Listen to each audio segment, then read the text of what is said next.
মায়েরা গভীর রাত মাইকের সাউন্ড যাদের কানে যায়, বুকের দুধ খাওয়াবেন ছেলে মেয়েদেরকে। বাচ্চা ডেলিভারি হওয়ার পরেই মায়ের বুকে যে দুধটা আসে এটার বলে শাল দুধ। এটা আল্লাহর পক্ষ থেকে বাচ্চার জন্য প্রাকৃতিক টিকা। সুবহানাল্লাহ কবেন না? আমরা হসপিটালে যে টিকা দেই 5টা 7টা, প্রথম টিকাটা আল্লাহ ফ্রি দিয়ে দিছে।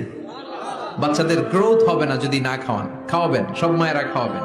ওয়াল ওয়ালিদাতু ইউরদি'না আওলাদাহুন্না হাওলাইনি কামিলাইন, 2 বছর খাওয়াবেন। যারা বৃদ্ধাশ্রমে থাকতে চান না তারা খাওয়াবেন।